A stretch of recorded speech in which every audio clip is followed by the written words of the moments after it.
Hi, you are currently being recorded.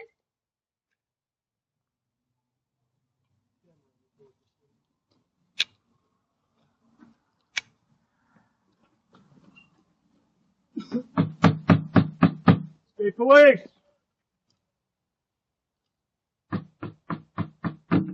State police!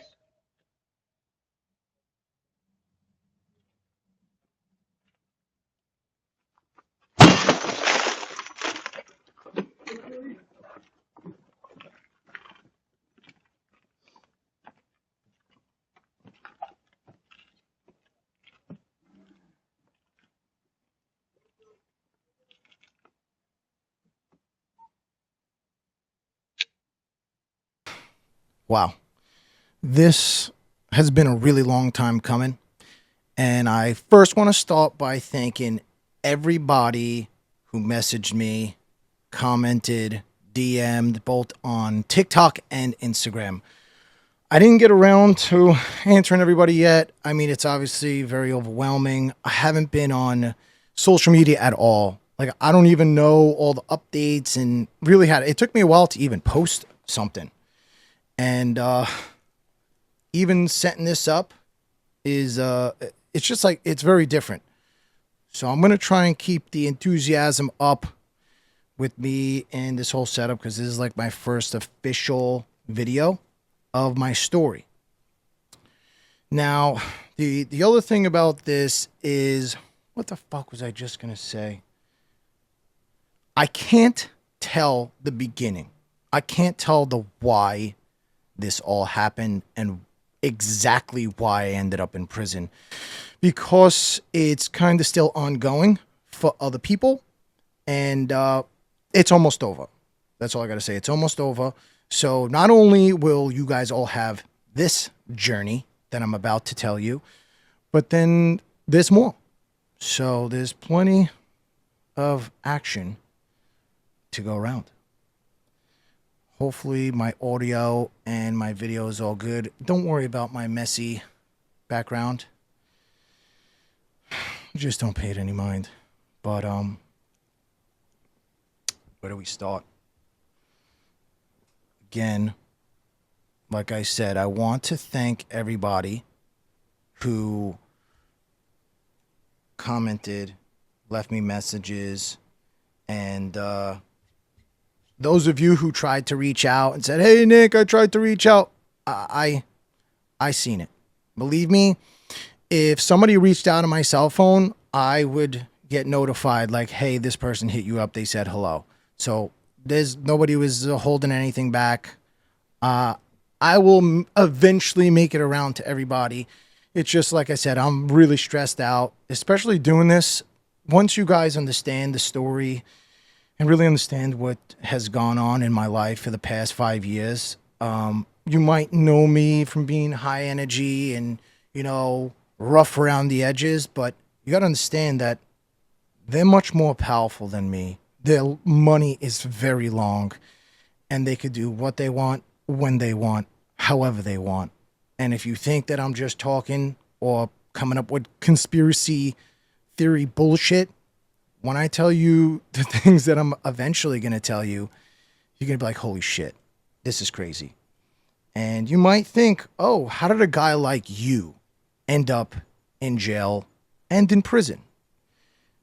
And I actually want to tell you the difference. I didn't know this until I got to prison or jail. Jail is actually county jail, 365 days and under. So if you get sentenced to 365 and under, you go to jail. It's usually county jail. And then prison is either state prison or federal prison. So I got to experience both. And some people might say, oh, you only did a year in jail? Oh, that's nothing. My boy did 5 or my dad did 10. That's great. But your dad, your uncle, your cousin, your friend is not as deep of a person and as observative of a person as me. And also, I never belonged in jail in the first place. And it's actually mind-blowing how I ended up there. It really is.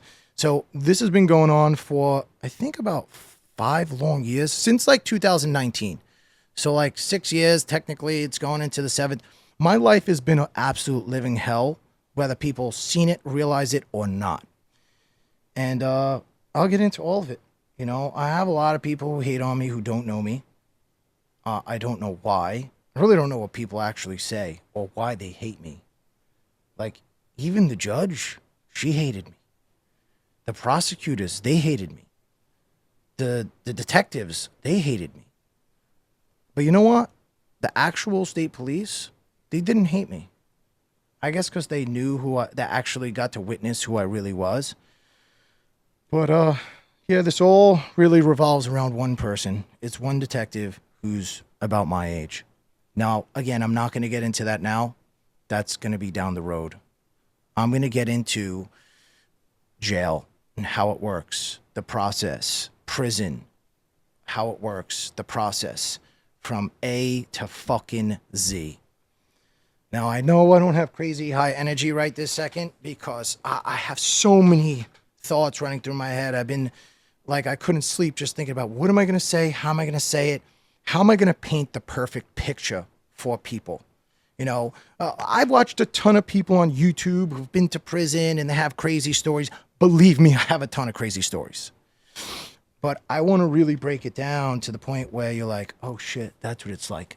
And if I had an editor to really kind of put pictures to the things that I'm saying, that would really paint an amazing picture.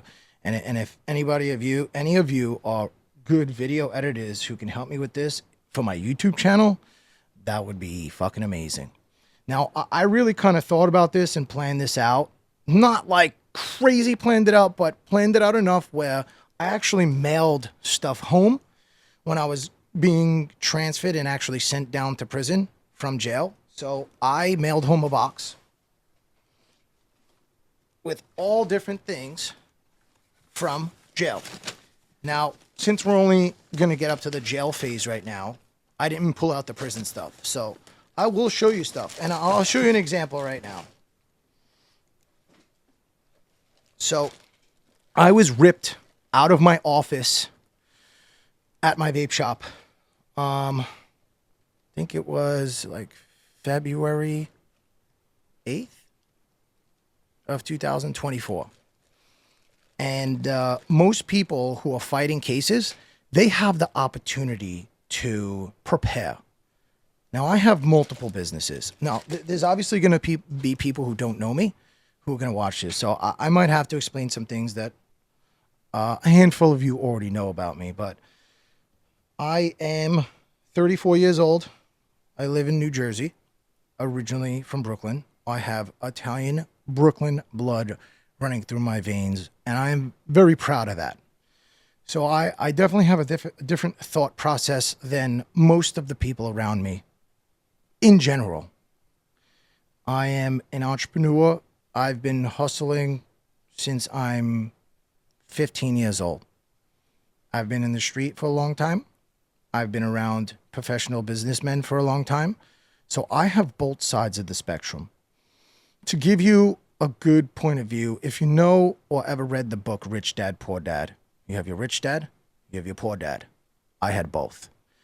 My real father was a street crazy gangster, killer, psychopath, whatever, all of that. And then I had white collar, stockbroker, button up your tie, dad.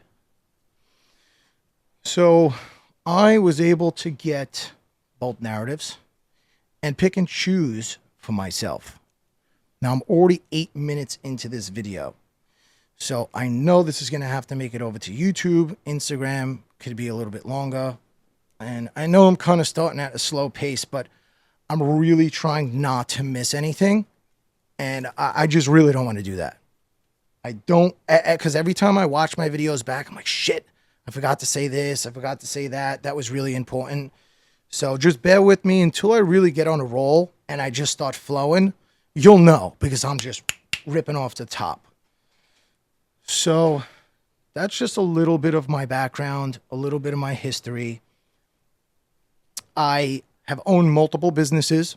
At the beginning of the first raid, sorry, forgot to tell you, I was raided 4 times in a 5-year span. That, to me, is unheard of. I have never met someone who's been raided, and ridiculed that much in my life. And now, do I look like a Pablo Escobar? Do I look like I'm a gun-slanging, crack-dealing, dope-dealing, I don't know, thug? Do I? I don't think I do. I mean, I may be a little rough around the edges, but that's just who the fuck I am, And being raided this many times really... So the people who know me might think like nothing phases me, right? Nothing can break me. I am human at the end of the day. And when you're getting raided and you don't feel like you're doing anything wrong, you can't sleep at night thinking your door's going to get kicked in at any moment. And believe me, it came true every time. My door got kicked in 3 out of the 4 times. Because technically they walked in the door one time. And to be honest, I actually have old video footage of a lot of these different things going down. And I will try and put them together. Like doors getting blasted down, me getting ripped out of this place, that place. And I had officially 3 different businesses from the start and 1 left in the end. Kind of. I don't even have 1 left because it's not in my name. So it's technically not my business. Bro, we're 10 minutes deep already. Jesus. So let's begin. It's, like I said, it's 2024, February about 8th.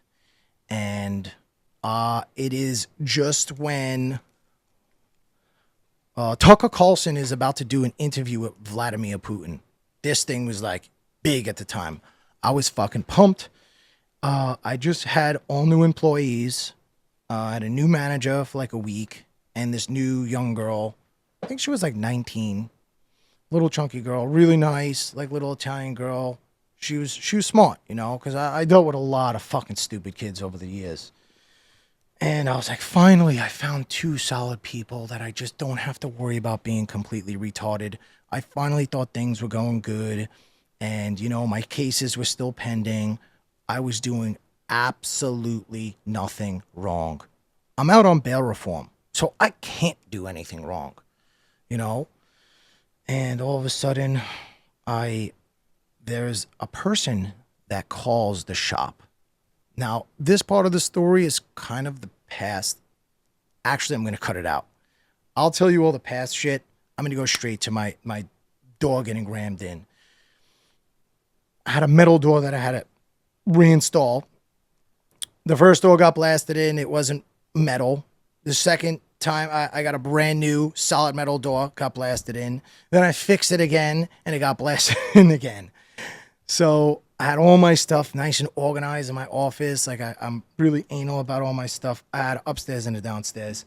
And I'm like, they're like, state police, open up. I'm like, the door's open, as they're fucking pounding it. I'm like, it's open, don't break it down. Because I'm like, what am I going to jail for? I didn't do nothing.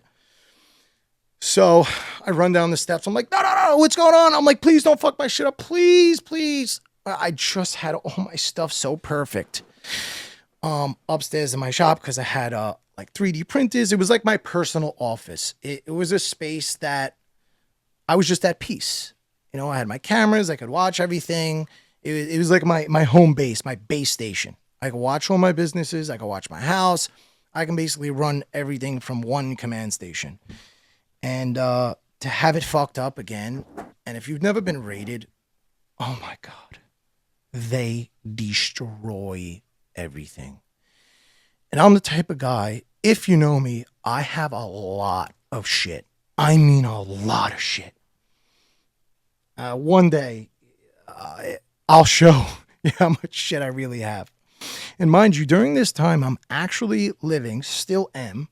It's been like 5 years now. I've been living in a completely gutted, unfinished house where 2 bedrooms are not gutted and 1 bathroom. So my house is all wood. Just Think about that. So my life is just in complete shambles. And I can't catch a break because on the second raid, they charged me with money laundering, which allowed them to seize all my bank accounts and take all of my money. So each time I get raided, I try and get my money back up and try and do something with my house. But to finish a house is tens and hundreds of thousands of dollars. And it's like, is this priority right this second? Or saving my business is priority? Finding the right employees priority? You know, you can only do so many things as a person at any given time. So I get locked back up. I'm in the actual station. And again, I'm not going to go into the charges, nothing like that, because in my opinion, I think they're completely irrelevant. When I get to them, you'll know why. And all of a sudden, I see someone next to me, and it's my manager who wasn't working that night. This kid worked for me for 1 week. Jacked Egyptian kid, 6'4", 250 pounds, solid muscle, tattoos. He was crying. I felt so fucking bad. They just blasted down his parents' door, because I guess he was living at his parents' house just at that time.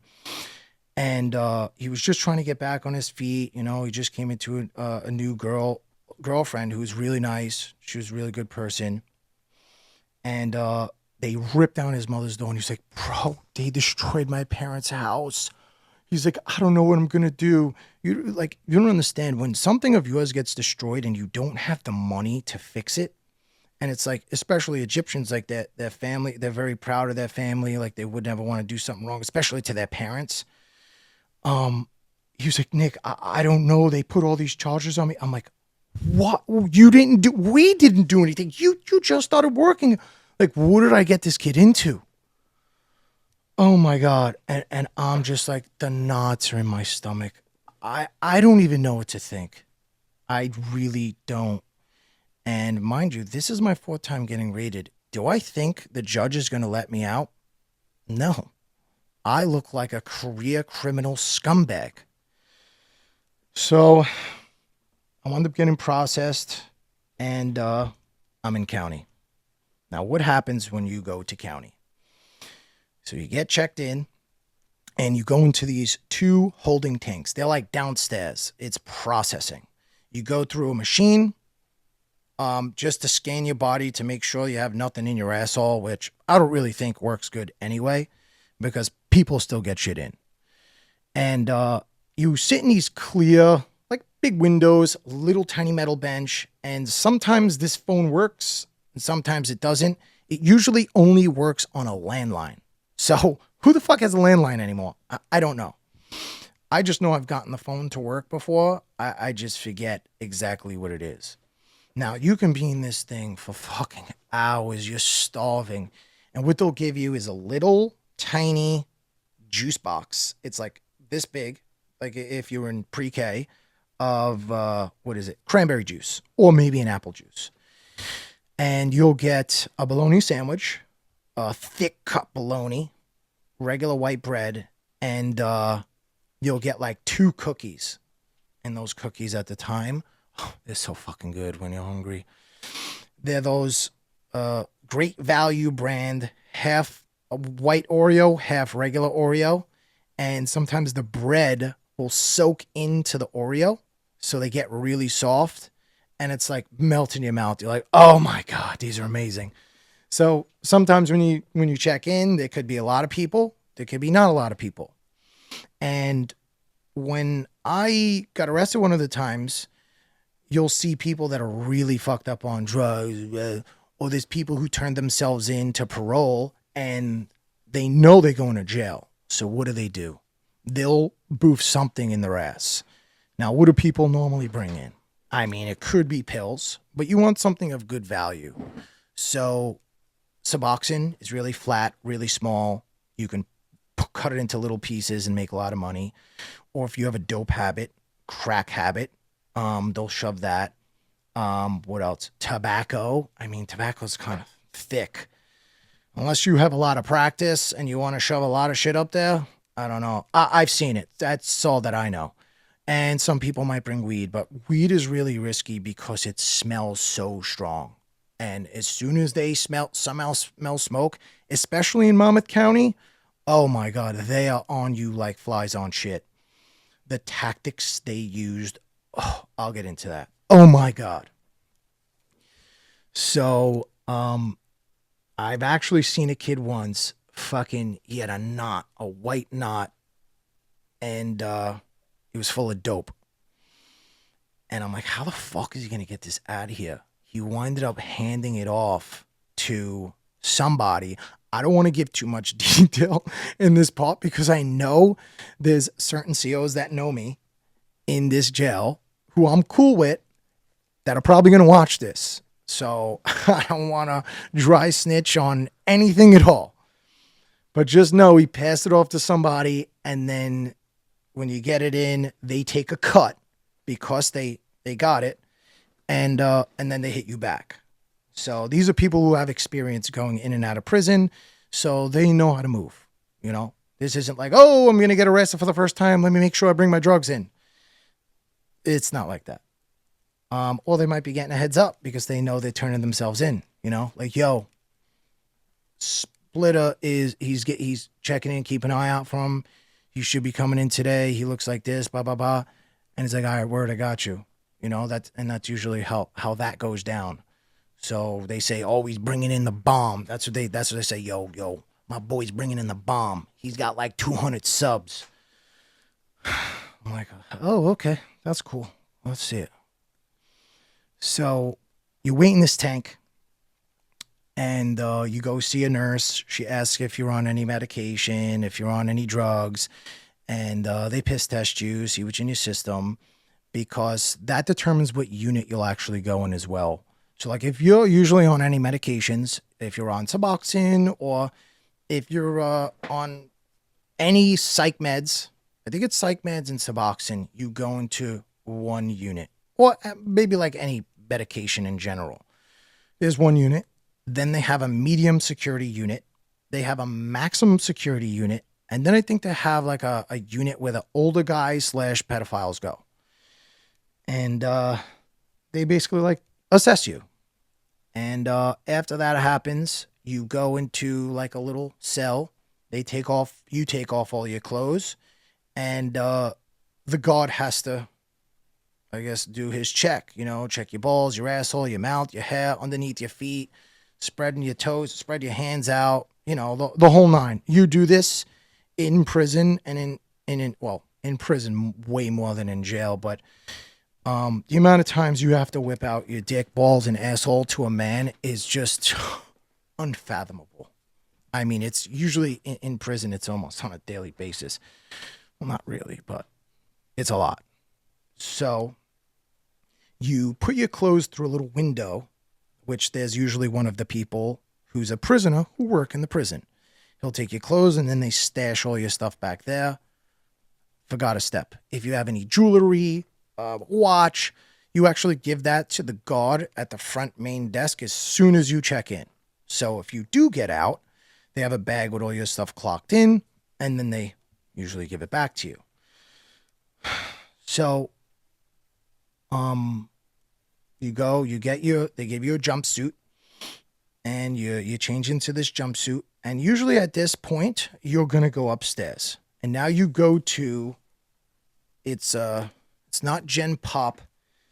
Oh my God, what is the unit called? It's like A1. This is like processing, right? So you go to the unit and you wait. It's either a week or 2 weeks. This part sucks.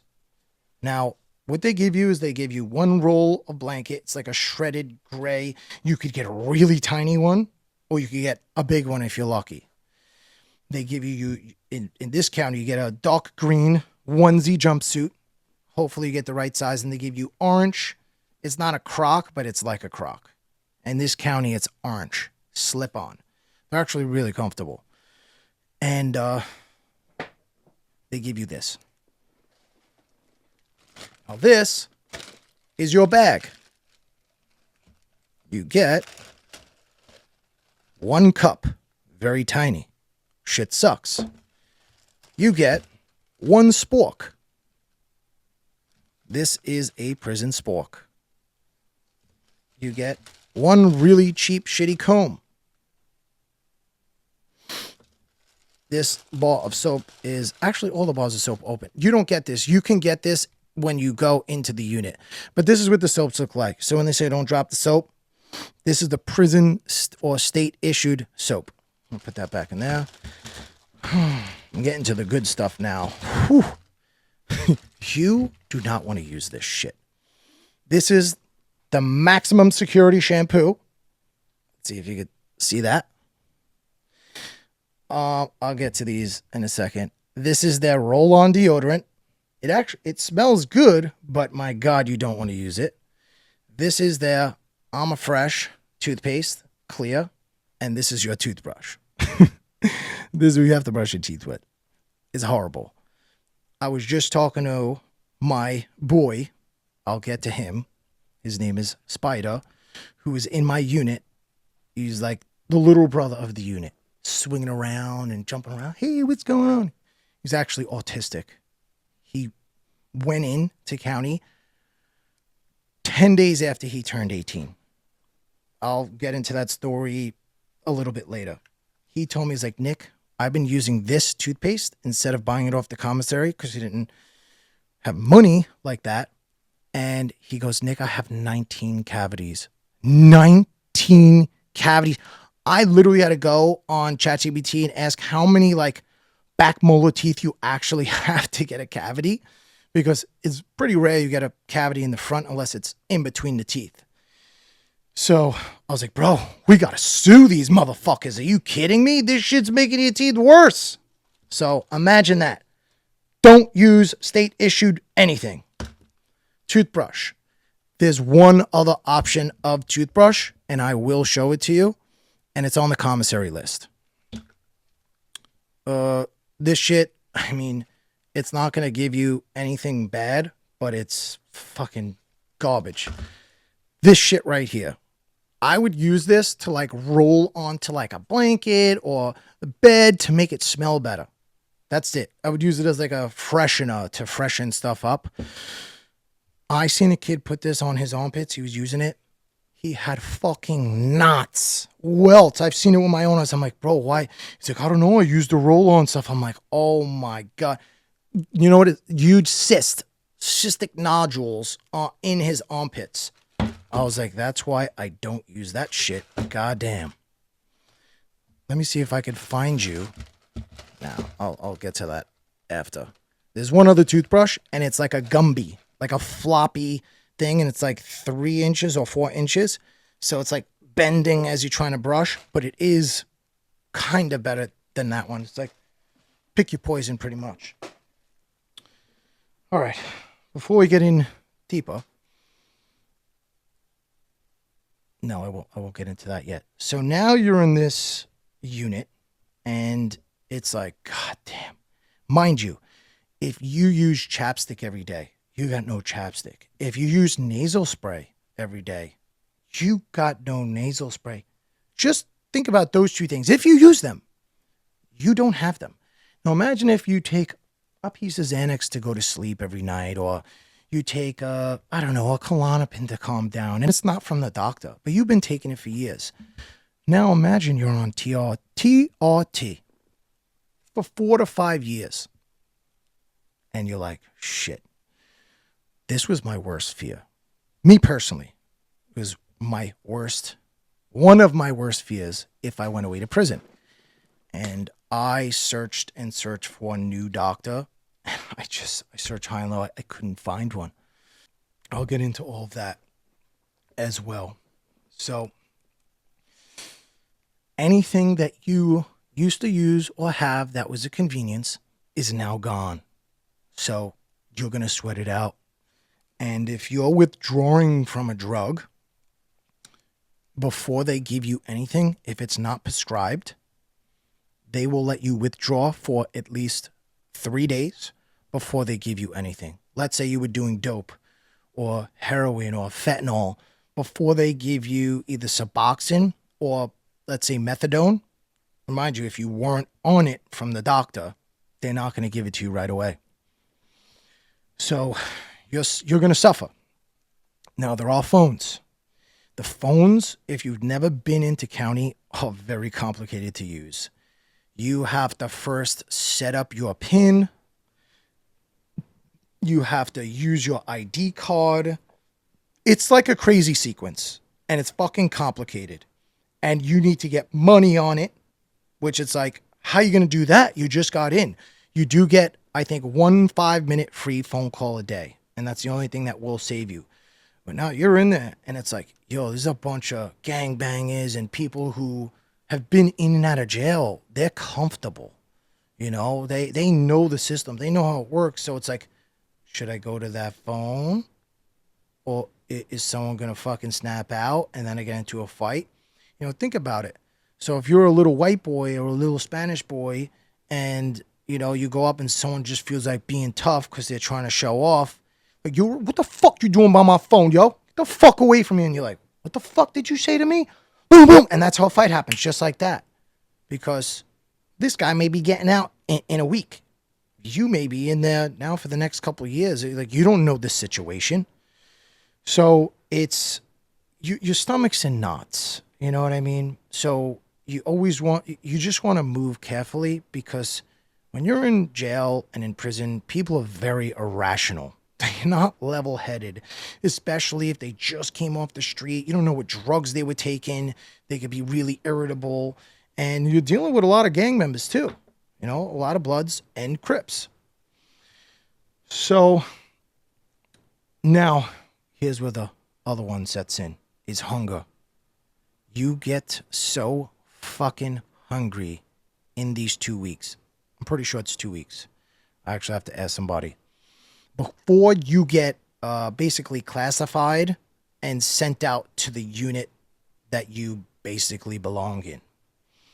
And there's about 4 to 5 housemen. Now, luckily, I have had friends who used to work in the prison who would give word, and they would send back word to the units and be like, yo, tell the houseman to try and take care of my boy. And last time I got locked up in there, there's a little short story. I told all of them, I told all the housemen who, you know, hooked me up, give me a soup. Like, none of them have real money. None of them. So that they give you a soup. It's a ramen noodle soup. I'll show you. There's a ramen noodle. They got the clear ones. And I think I have a couple of snacks in there. I actually have the whole menu. So I told them, if I get out, I'll give you all $200 for Christmas, because it was just before Christmas. I wanted to make sure I made it home for Christmas, especially for my daughter. I was like, oh my God. I got arrested just before Christmas, I think every single year. The last time it was just after Christmas. So I guess that was a good thing. And people who say stuff in prison, nobody ever sticks to their word, but not me. So when I came out, I put $200 on everyone's books, and this one kid needed like $150 to bail out. I bailed him out, and these people never forget that. You know, I've ran into these people later on in life. I took another guy who was in prison for 2 years, and he was charged with murder. Him and his mother was in the prison. His father literally got a camper just to move outside the prison to live with them and be there. Crazy. I think he made it on NBC or 60 Minutes, something like that. And I was like, he actually got out. I gave him a job. I hooked him up. I gave him, I think I gave him a phone. I gave him a car. I gave him everything, you know. So I felt bad for the guy, and he was like really religious, small, like judo guy. Well, he did judo. I think that was it. And I just feel for people. And the one thing, now this is very important. I said, if I ever go to prison for a long period of time, what am I going to do? I want to do at least these 3 things. I want to read as many books as possible, right, to learn. I want to help as many people as possible. And I want to open, well, not I want to, but I'm going to open a store. Now, what is a store in prison? It's quite literally what it is. It's a store. It's a business. Now, mind you, I owned plenty of retail businesses. My brain is going 24/7. I'm on the move. I'm doing this. I'm doing that. I need to also keep occupied. And I finally, after these 2 weeks of starving, you'll get drips and drabs if you somehow know somebody. Your stomach's in knots, especially for me. My businesses, I didn't have anybody in position. And I searched high and low. Just in case I somehow go to prison one day, I need to put someone in position. I tried to trust so many people, like forcefully trusting them, and it only fucked me royally in so many ways. Because I was so nervous and I was desperate. And once you have a reputation, people don't want to work for you. Because they're like, I don't want to be a part of that. You do this, you do that. I've lost customers who see me in the news, or they hear through the grapevine, oh, you have weed, you're selling weed? That's where my money's going? No, I don't want to do business with you anymore. I'm like, what? You're just assuming. You don't know anything for sure. I wasn't even charged officially at the time. And, you have kids, their parents know, and it's like, no, you can't work there. You can't get a job there. And even people don't want to talk to you because they're afraid. And the thing is, they're not doing anything wrong either. You know how many times someone would come back and tell me, like, oh, yeah, people told me stay away from you. Yo, you're fucking trouble. Stay away from you. I heard that over 100 times. So it's like you're just in you're a world of your own. And you're constantly fighting mental battles. And all of my worst nightmares finally came true. I made it to jail. I don't have any TRT. That's my testosterone, because I couldn't lock down a doctor. I have nobody to hold down my businesses, truly. Eventually, someone came through, which was my daughter's mother. That's a long story, but part of the story. And I didn't get to prepare. My house is gutted. I have a mortgage. I have a ton of bills. And it's like, how the fuck am I going to do this? I didn't have a bunch of money. They already took it all. I kept getting destroyed. So no team, no money, no nothing, And it's like, what the fuck do you do now? And when you go in there, on top of this, I was taking, for my anxiety and my stress, I was microdosing Suboxone. I was never addicted to pills. Never addicted to anything, actually. I have really strong willpower. But Suboxone, those of you who know what it is, you can't just come off Suboxone. You can't. That shit is in your system, fucks you up for like 2 months straight. And when you do come off, I heard it's the second worst withdrawal out of any drug on the planet.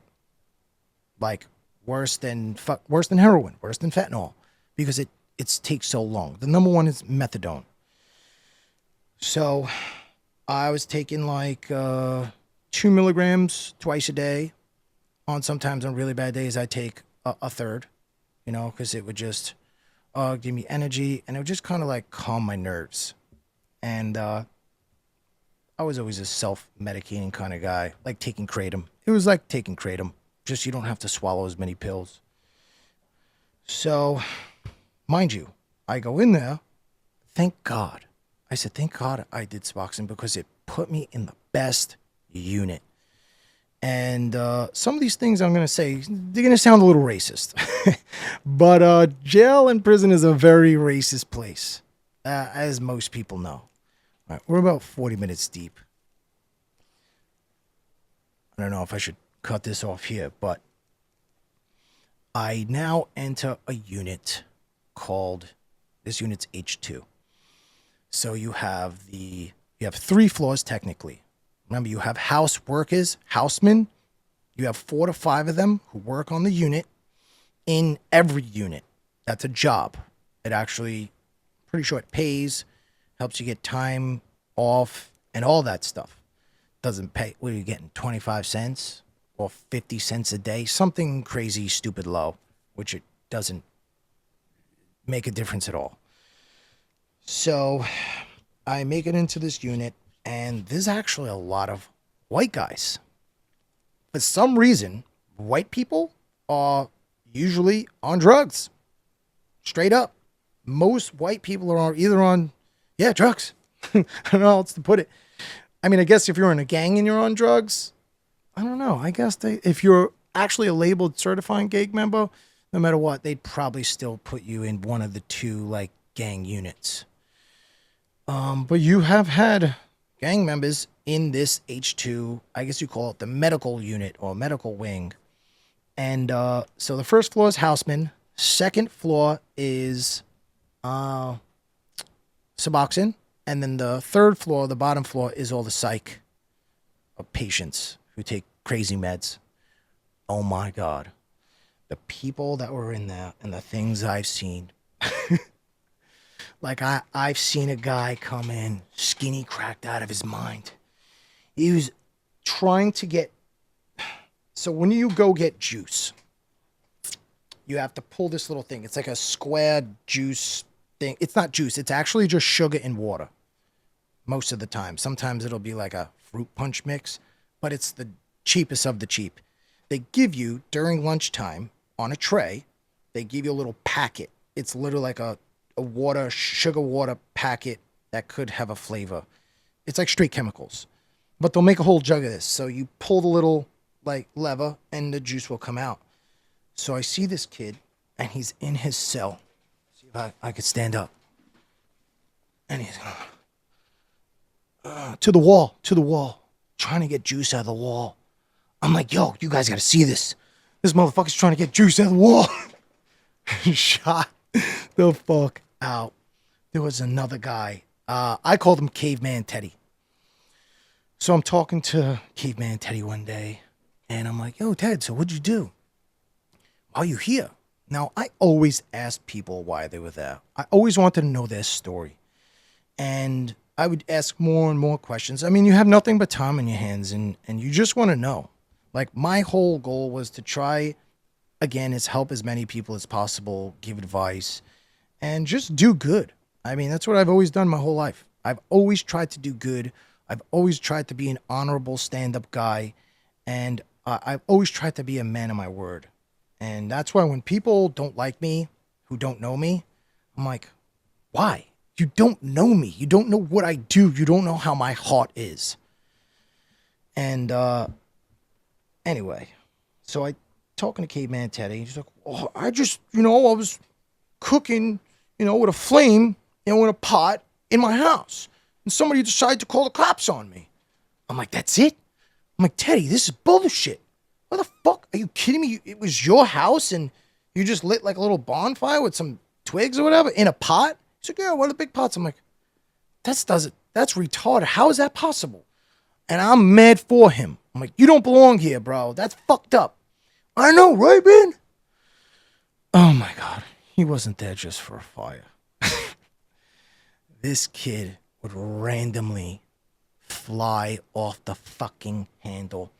He would sit in the shower, and I think he would just jerk off for like an hour straight or 2 hours straight, because over here you have rec. Not rec, but you get out of your cell for long periods of time because you don't have a TV in your cell. There's a TV on the first floor and TV on the second floor. You guys all have to pick what to watch, right? Third floor doesn't have anything, but you do have 2 concrete showers at the end, in the corner of each unit. 1, 2 down here, 2, 2. He'd go to the top floor. He'd pull one of the chairs, because each, they have like these manila plastic chairs. So you could sit in the shower if you wanted to, or put a lot of people, like I would, just put your clothes on it. So when you come out, they're not on the floor, because there's only like 3 little metal hook things that you can slide it up. And he wouldn't want to come out.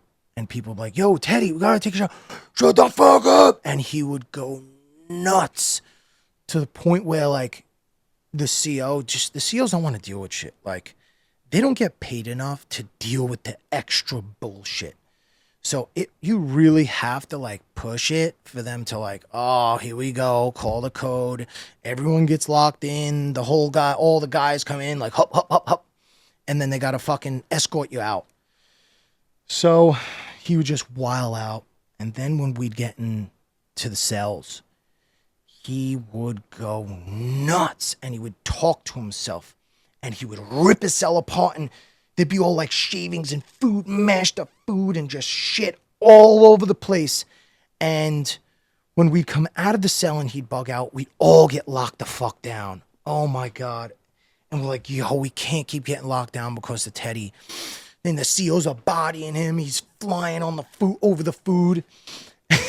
A lot of it was funny a lot of the time because it was entertainment. You got nothing else going on. And one of the kids in the unit, when Teddy would start wilding out in his cell, like I mean screaming, this one kid would go, there she blows! There she blows! And everyone would just repeat it.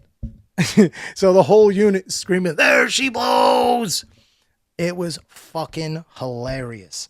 So he would eventually get escorted out. They'd bring him in the infirmary or constant watch, whatever. We don't really know. Could be one or the other. I'll get to those after. And he would come back and like he would walk back in the door with a fucking bag or whatever, his clothes or his rolls, his bed rolls, and be like, "Oh, Teddy!" Because what are you gonna do with him? You gotta let him back in the unit. He's still in there, waiting to go see the judge eventually, or I don't know, sitting there for a year. Or if he's fighting a case, shit, he could be in there for 3, 4, 5 years, which is crazy. Oh, I forgot to tell you, you do not get a pillow in county. Imagine that. How the fuck? Now, I sleep with 8 to 10 pillows at night. This was a very big deal for me. A very big deal. So you have to get creative and try to make one. And you would try and use extra towels. By the way, the towels were maybe 2.5 feet by maybe like 1.5. That's not a towel. That's a fucking rag. You get 2 sheets. They usually like little white sheets. You tie the corners together and you stretch it and you turn the mattress into like a boat. The mattresses are the worst thing in the world. It is the most ruthless part of prison is the mattresses. And I would think, I'm like, this guy's an old man. He's 50, 60, 70, whatever the guy's age was, or he has a bad back. How is this guy sleeping on this? You're basically sleeping on metal. It is so uncomfortable. You might think, oh, I'll go to prison. I'll just sleep all day. Fuck no. Fuck no. You're definitely not sleeping all day. It is so uncomfortable, especially county. They deliberately don't give you a pillow because they want you to just say, I want to get the fuck out of here. Just send me down to prison. So you want to cop out and cop a plea, meaning you want to just sign the deal, you make a deal and get out. Because, I mean, it also costs the county money to keep you in jail. So, oh man, there's so much detail to this. Jesus Christ. I'm trying to make sure that I don't miss anything. But we are, 47 minutes? All right, listen. Maybe I'll just go a little bit more. So, now there's usually a person who kind of like runs the unit, right? And the person who ran this unit, his name was Cornbread. It's like a short, little, chubby black kid. He had like thick glasses, but he was a drug dealer. And he was in there for like at least a year, maybe 2. So he had the remote to the CO's TV that's like right in front. The CO's desk is right in the middle. So they're on the unit at all times, and there's always 2 COs. And, you look left is like banisters, and then you walk down like 3 steps, and that's where all the cells are on the first floor. And then in the left corner, you have the TV, and then the 2 showers are like right up next to it. And then you have all these blue, like fucking, like kiddie chairs. And it's not a kiddie chair. An adult fits in it, but it looks like a kiddie chair. It's like a thick, heavy, square block. I don't know how to explain it, but it is a chair shape. And then, like I said, you have the second TV upstairs. And they do play movies through the state. Like someone in the movie room can pick a movie and play it, or shows. That was like a highlight for us. It was amazing. So we'd all just get around, and I'll get into more detail about that stuff. Anyway, back to cornbread. So now you get into this unit and you're fucking starving. Like, who has a store? Cornbread would always have his 2 goons, 2 other black kids, 1 Jack black kid, and then, I don't know, another goon. And he also ran the store. He had the best unit. 2nd floor, all the way to the left, so he can actually see the 2nd floor TV through the little crack in his window. The way the doors work is that you have a crack this big, and then the doors actually pop, and then they open. And you have to shut the door to lock it. So you'll see a lot of prison videos that you watch. The door slides and opens automatically by button. And the cops literally will look through a camera. I don't know how they do it, because it's just so much chaos, so much shit going on. The cameras aren't that great. And they have to see you standing there to press the button to open your cell. And they have to control, I think, 2 sides. And each side, this is in state, each side has 2 floors. So you have a lot of cells they got to pay attention to. And it's 1 person. But anyway, we're on to the county phase. So cornbread.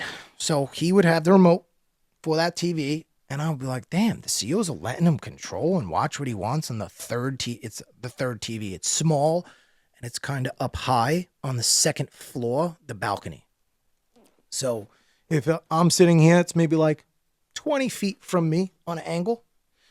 And he would have the fucking remote. The other TVs don't have no remote. And if one of the TVs was too loud on the 1st and 2nd floor, this motherfucker would get up, walk up, like a cop. And we would all get so pissed off, like, yo, who the fuck does this kid think he is? He's going to come up, like, I wanted to beat the shit out of him. Now, here's the problem. You do not want to fight in any jail unless you're not going to get in trouble. Because when you go to the hole, oh my God, I'll get to the hole. It's horrible and so inhumane. Anyway, so I said, yo, if I stay in this unit, that'll be the death of me. If I ever let this fat pudgy motherfucker run this unit, I'm like, this should be my shit. No shot in hell. But he's got it on lock. He's got the store. Store's like a bank. It's currency. It's money, you know, especially in jail. So mind you, those goons. So one day, it was very recent. It was like the first week I was in there. And you have your workers. And when it's time for lunchtime, they usually pop the cell, and then we all walk out, and you get in one long line, and it's like 3 guys, all guys, inmates serving the food, because they're one of the 5 or 6 workers who are on the unit. So I got on the line, not even late, and all of a sudden I get up, and there's no food left. There's no tray. I flipped the fuck is my tray, you cocksucker? I started snapping. I was ready to break someone's face.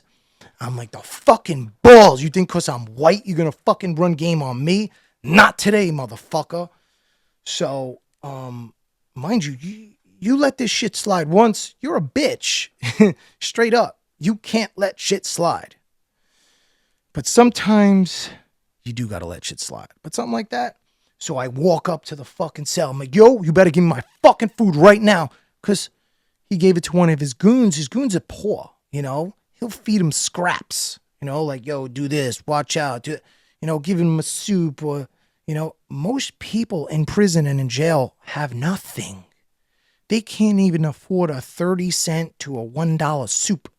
So if you got any sort of money, you can make shit happen. And, oh my God. So, yo, chill. This was like the big jacked black guy. Yo, chill. You got there late, yo. I didn't know. I'm like, bro, I wasn't. I literally walked straight from my cell. I was cleaning my cup in the room and I walked down. Well, what do you want me to do? You made like you were sitting there for 5 minutes, not even a minute. It was like literally like 10 seconds. And he gave it to me, and the kid Cornbread comes up to me after like, yo, man, you can't be talking to me like that. You know what I'm saying? Yeah, all right, bro. You took my food. What do you want me to do? So I'm going to cut this off at an hour, by the way. So now, that's how the food works. Now you have a laundry. The laundry man, right?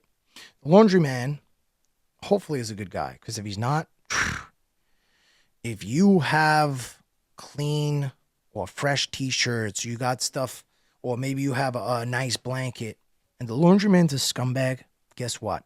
Your shit is getting stolen. And if you want to pay, he can wash your clothes, dry them nice, and fold them, so you're not getting them crammed in a bag. So if you don't pay to get your laundry by the laundryman, who's also a house worker, they keep it in this net. It's a fishnet bag. All your shit's thrown in there, and they'll throw in like 5 to 8 bags at one time. In the bag. The clothes stay in the bag. Doesn't matter what it is.